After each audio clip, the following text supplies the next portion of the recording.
Praise the Lord. ஆதியாகமம் 28ஆம் அதிகாரம். ஈசாக்கு யாக்கோபை அழைத்து அவனை ஆசீர்வதித்து, நீ கானானியருடைய குமாரத்திகளில் பெண் கொள்ளாமல் எழுந்து புறப்பட்டு பதான் அராமில் இருக்கிற உன் தாயினுடைய தகப்பனாகிய பெத்துவேலுடைய வீட்டுக்கு போய் அவ்விடத்தில் உன் தாயின் சகோதரனாகிய லாபானின் குமாரத்திகளுக்குள் பெண் கொள் என்று அவனுக்கு கட்டளையிட்டான். சர்வ வல்லமையுள்ள தேவன் உன்னை ஆசீர்வதித்து, நீ பல ஜன கூட்டமாகும்படி உன்னை பலுகவும் பெருகவும் பண்ணி, தேவன் ஆபிரகாமுக்கு கொடுத்ததும் நீ பரதேசியாய் தங்குகிறதுமான தேசத்தை நீ சுதந்திரித்துக் கொள்ளும்படி ஆபிரகாமுக்கு அருளிய ஆசீர்வாதத்தை உனக்கும் உன் சந்ததிக்கும் அருளுவாராக என்று சொல்லி ஈசாக்கு யாக்கோபை அனுப்பிவிட்டான்.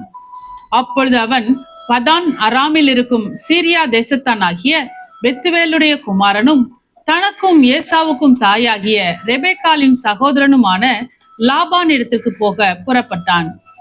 ஈசாக்கு யாக்கோபை ஆசீர்வதித்து ஒரு பெண்ணை கொல்லும்படி அவனை பதான் அராமுக்கு அனுப்பினதையும் அவனை ஆசீர்வதிக்கையில், நீ கானானியருடைய குமாரத்திகளில் பெண் கொள்ள வேண்டாம் என்று அவனுக்கு கட்டளையிட்டதையும், யாக்கோபு தன் தகப்பனுக்கும் தன் தாய்க்கும் கீழ்ப்படிந்து பதான் அராமுக்கு புறப்பட்டு போனதையும் ஏசா கண்டதினாலும்,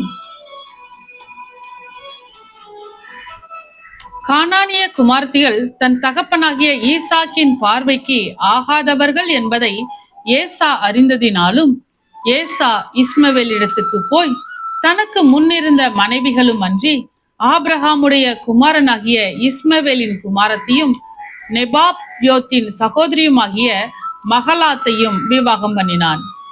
யாக்கோபு பேர்சபாவை விட்டு புறப்பட்டு ஆரானுக்கு போக பிரயாணம் பண்ணி ஒரு இடத்திலே வந்து சூரியன் அஸ்தமித்தபடியினால் அங்கே ராத்தங்கி அவ்விடத்து கற்களில் ஒன்றை எடுத்து தன் தலையின் கீழ் வைத்து அங்கே நித்திரை செய்யும்படி படுத்து கொண்டான். அங்கே அவன் ஒரு சொப்பனம் கண்டான். இதோ, ஒரு ஏணி பூமியிலே வைக்கப்பட்டிருந்தது. அதன் நுனி வானத்தை எட்டி இருந்தது. அதிலே தேவதூதர் ஏறுகிறவர்களும் இறங்குகிறவர்களுமாய் இருந்தார்கள்.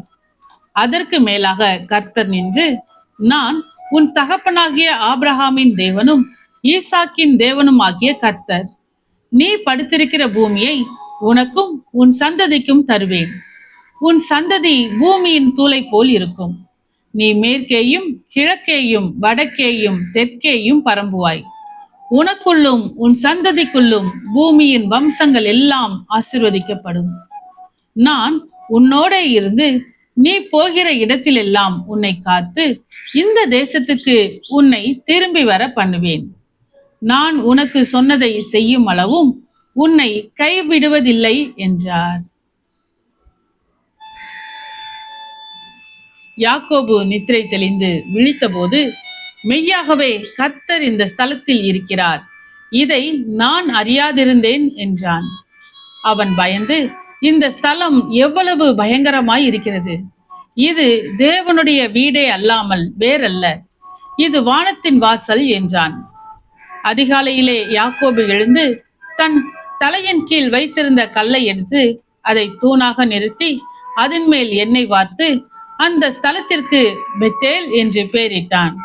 அதற்கு முன்னே அவ்வூருக்கு லூஸ் என்னும் பேர் இருந்தது.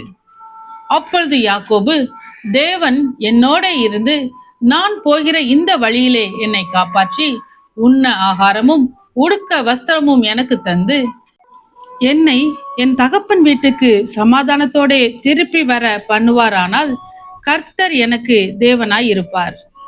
நான் தூணாக நிறுத்தின இந்த கல் தேவனுக்கு வீடாகும்.